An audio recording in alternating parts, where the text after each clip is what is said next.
Episode 6 की starting में Mary के एक्स फियांसे वूजू से होती है, जो कि जेनी की बिल्ली को उसके आंटी के घर छोड़ने जा रहा था। जेनी की आंटी वही रहती है जहाँ वूजू और मैरी ने टाउन हाउस जीता था। जब वो जेनी की आंटी के घर को ढूंढ रहा होता है, तब उसकी नजर मैरी पर जाती है, लेकिन वो दोनों बहुत दूर थे, इसलिए उसे समझ नहीं आता कि ये मैरी है या नहीं। वहीं मैरी और वूजू जब एक दूसरे को ऑलमोस्ट किस करने वाले होते, ठीक उसी टाइम मैरी की नजर अपने एक्स पर चली जाती है। वो घबरा कर जल्दी से पीछे हट जाती है और अपने साथ वूजू को नीचे झुका देती है, ताकि उसका एक्स उन्हें देख ना सके।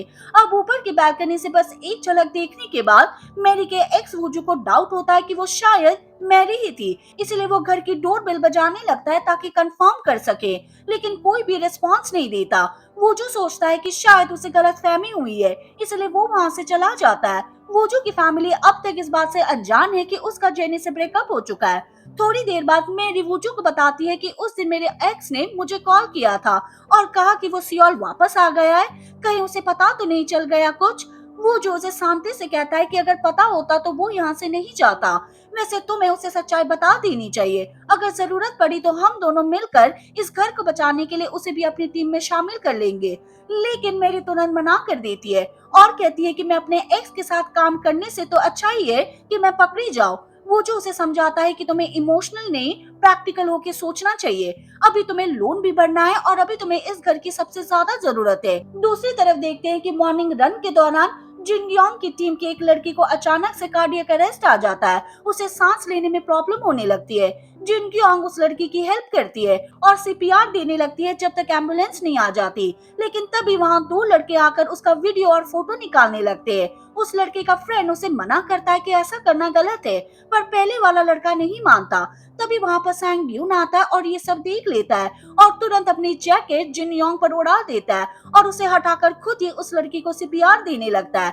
थोड़ी देर बाद एम्बुलेंस भी आ जाती है और उस लड़की को वहाँ से हॉस्पिटल ली जाती है। वहीं सैंगयोन उस लड़की को बहुत मारता है और उसके मोबाइल से जिनयोंग की फोटोज और वीडियो को डिलीट कर देता है। उसके फोन में किसी और लड़की की फोटोज या वीडियो ना देखकर सैंगयोन समझ जाता है कि ये इस लड़के ने पहली बार किया है, इसलिए वो उसे अभी के लिए छोड़ देता है। वहीं जिनयोंग जब उसका जैकेट देने आ रही थी तो दूर से ये सब देख लेती है और उसकी समझदारी और काइंडनेस देखकर स्माइल करती है।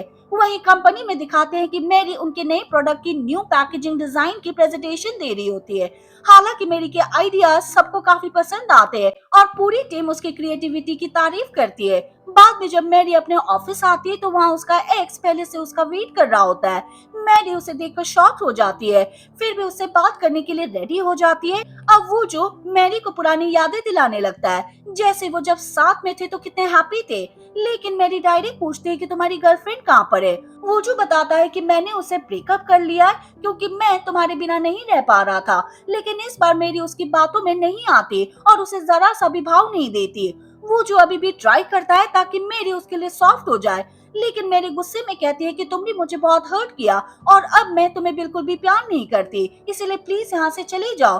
वूजू को लगता है कि अभी वो बहुत इमोशनल है, इसलिए वो वहाँ से चला जाता है। अगले दिन जब कंपनी अपने न्यू प्रोडक्ट की डिलीवरी करने के लिए प्रोडक्ट भेज देती है, उसी टाइम एक न्यूज आती है कि जिन ग्रीटिंग कार्ड को उनके गिफ्ट बॉक्स में डाला गया था वो एक ऐसे मॉन्क की पोएम थी जो रिसेंटली में वायरल हुआ था, यानी कि फेमस हुआ था। लेकिन अचानक से उसके अरेस्ट की स्कैंडल न्यूज वायरल हो जाती है। ये न्यूज देखते ही मार्केटिंग टीम घबरा जाती है और सब मिलकर तुरंत एक्शन लेते हैं, जाकर डिलीवरी को रोकते हैं और सारे बॉक्सेस से वो कार्ड्स निकाल लेते हैं। इसी दौरान वूजू के पीछे एक कुत्ता पड़ जाता है क्योंकि उसे लगता है कि वूजू कोई चोरी कर रहा है, इसलिए वो उस पर भौंकने लगता है।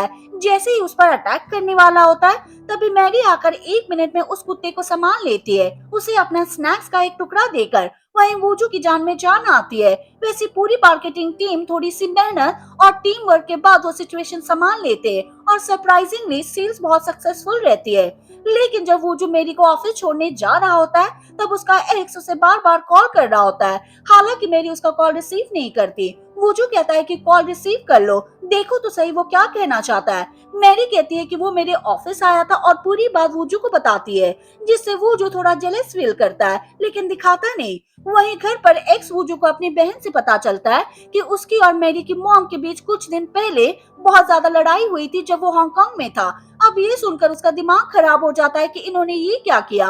अब इसे लगता है कि शायद मेरी इसीलिए उससे ज्यादा गुस्सा है, इसीलिए वो उसे मनाने के लिए जल्दी से वहां से भागता है।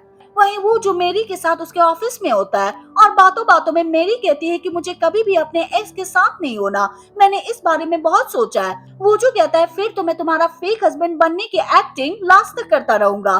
देखा जाए तो तुम्हारे एक्स का इसमें कोई लेना देना ही नहीं है। कॉन्टेस्ट में तुमने पार्टिसिपेट किया, जीता भी तुमने और मैं बस तुम्हारा साथ दे रहा हूँ ताकि तुम इस प्रॉब्लम से बाहर निकल पाओ। ये सुनकर मैरी इमोशनल हो जाती है और इसे हग करके थैंक यू करती है। मैरी बताती है कि मैं सारा टाइम डरी हुई थी कि तुम कहीं मेरे एक्स के आने से मेरी हेल्प करने से मना ना कर दो। मैं सही में स्ट्रगल कर रही थी लेकिन किसी को बता नहीं पा रही थी। वो जो ये सुनकर स्माइल कर देता है, तभी मेरी पीछे हट जाती है। वहीं एक्स वुजू जब मेरी से मिलने ऑफिस आता है तो मेरी को वुजू के साथ वहां से जाते हुए देख लेता है। एक्स वुजू इन्हें फॉलो करने लगता है। पीछे करते करते वो उनके घर तक पहुंच जाता है, लेकिन सिक्योरिटी गार्ड उसे रोक लेता है क्योंकि वो यहाँ का रेसिडेंट नहीं होता।